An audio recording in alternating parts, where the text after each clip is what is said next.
안녕하세요. 안전한 투자로 편안한 노후 준비 중경투 TV입니다. 네, 11월 23일 편안한 토요일입니다. 비트코인 98,000달러, 10만 달러 돌파 직전이고 이더리움 3,300달러 핵심 매물대 지난주 고점 도달 이후 약간 주춤하고 있고요. 트럼프 당선 이후 SEC 갠슬러장 사인까지 코인시장 완전히 환경이 바뀐 상황이라 이더리움도 3,500달러 매물대 두고 상승한 것은 시간 문제다 생각됩니다. 갠슬러장 추수감사절 전에 사임함으로써 우리 리플은 2,000원을 뚫어버렸고요. 한국 업비트 에서는 플러스 16%인데 미국 달러 마켓에서 22% 더 많이 올랐습니다. 무엇보다 한국은 코인 세금 유예 여부 확정까지 얼마 안 남아서 세금 상황 어떻게 되는지 보고 들어오려는 자금이 많죠. 갠슬러장 사임에 리플에 이어서 에이다, 도지까지도 오르고 있는데 이더리움 이하 메인 알트코인들도 이더리움 따라서 ETF 가능성이 높아지고 솔라나하고 키맞추기 들어갔습니다. 우리 리플이 2,000원 돌파하고 올라가고 있는데 새로운 SEC 의장 오면 어느 코인보다 리플에 새로운 장이 열리게 되는 거고요. 리플 가격이 새로운 SEC 의장 오고 나면 항소도 흐지부지 끝날 가능성 높고 SEC 규제도 약해지면서 트럼프 정보 보호 아래 리플이 하고자 하는 사업에 탄력을 받는 거고요. 리플 ETF뿐만 아니라 가격이 더 오른다면 IPO 나스닥 상장하는 것도 시간 문제다 생각이 됩니다. 리플 가격 보면 3년 6개월 만에 2,000원 회복을 했는데 2년 동안 여기 채널 안에서 움직이다 9월 미국 TV 대선 토론에서 트럼프 지지율 하락하면서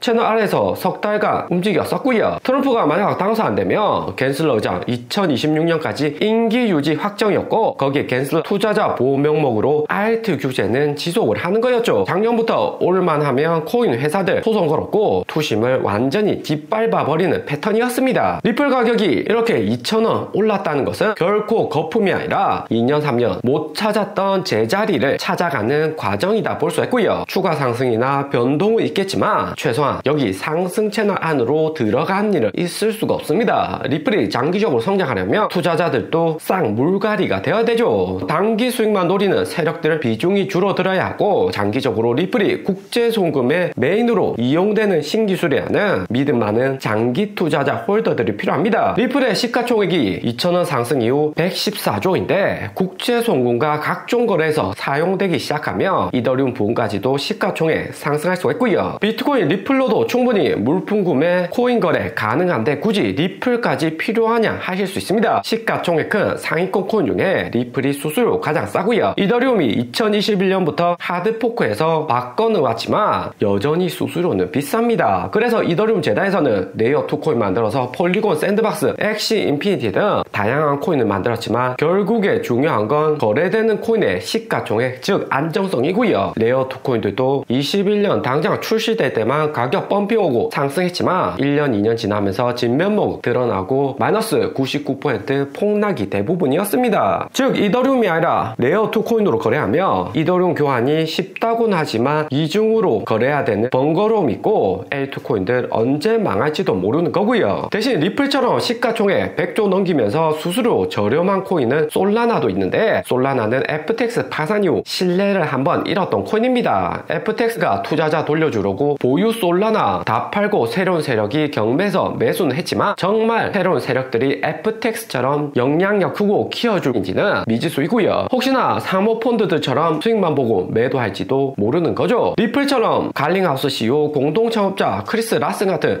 이런 주체가 있어야 되는데 솔라나 비중 크게 늘려가셔라고는 이야기를 못 드리는 거고요. 그리고 리플 하루 만에 플러스 16% 상승했지만 다음 주에 마이너스 22% 될 수 있는 한국 코인 가세 유예가 발표가 되고요. 이재명 대표 드디어 입을 열었는데 민주당 최고위원 고위전략회의에서 비공개로 코인 가세 유예가 현실적으로 가능하냐 우려를 표명했고 문제점 지적했다고 합니다. 전자지갑 통한 국가 간 가상자산 거래가 실제로 추적이 가능하자고 이야기를 한 건데 정확하게 현재 가세 정체로 인해서 해외 거래소에서도 거래된 코인의 취득원가 알아내는 게 가능하냐 바이낸스나 바이비트에서 정보 가지고 올 수 있냐 우려를 이야기한 거죠. 그런데 민주당 민주당 실세인 진성중 정책위원장은 무조건 가세야 된다. 250만원 공제에서 5천만원 공제고 나머지 수익에 대해서는 22% 세금 내는 건 유지해야 된다고 주장하고 있습니다. 금투세 폐지 주장했던 이재명이 민주당 대표라고는 해도 정치는 혼자서 하는 게 아니니까 주변 실세들 이야기 들을 수밖에 없는 거고요. 진 위원장 주장하는 5천만원 공제는 일반 투자자들이 1년에 5천만원 이상 코인으로 투자해서 돈 벌기도 어렵고 통계적으로도 그렇다 이야기하는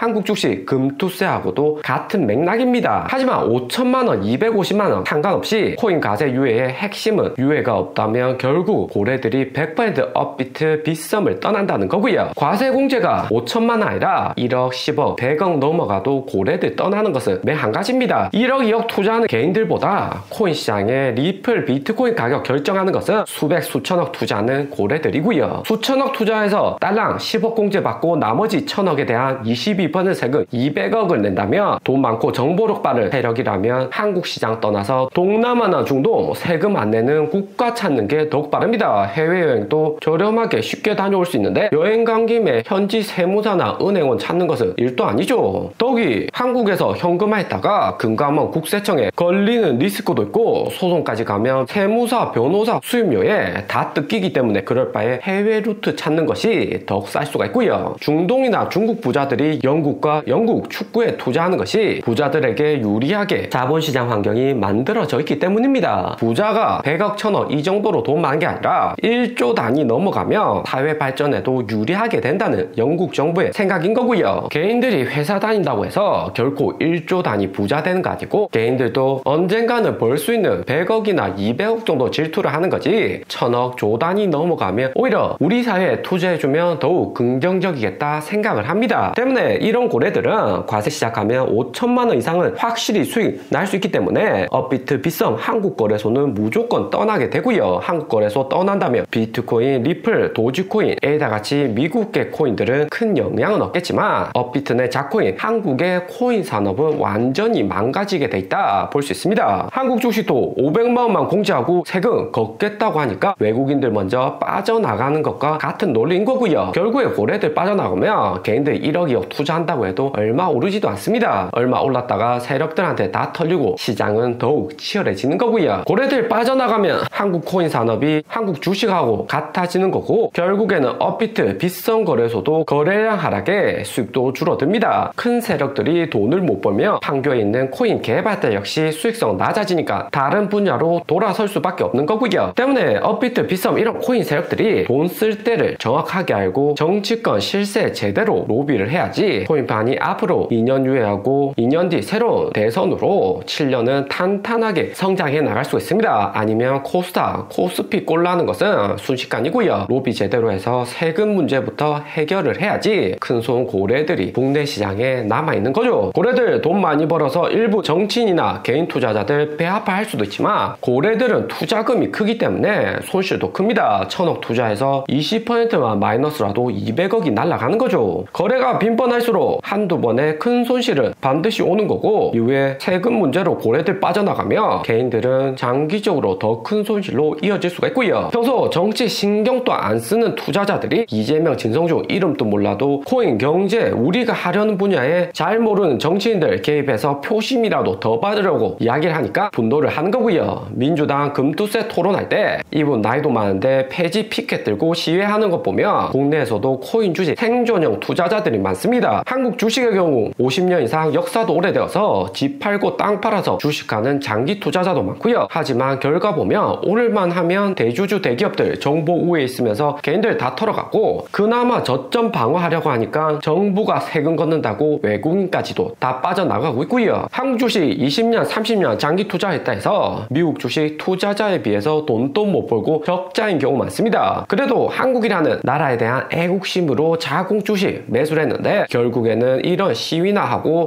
쫓아내는 꼴이 나는 거고요. 코인 시장에서 부자들 다 쫓아내면 당장에는 배 안 아플 수도 있겠지만 부자들 한번 눈 돌린 투자 상품은 다시는 안 쳐다볼 가능성이 상당히 높습니다. 오늘의 영상은 여기까지입니다. 좀 더 디테일한 투자 정보가 필요하신 분들은 커뮤니티로도 자료가 공유되니까 멤버십 가입과 구독 부탁드립니다. 감사합니다.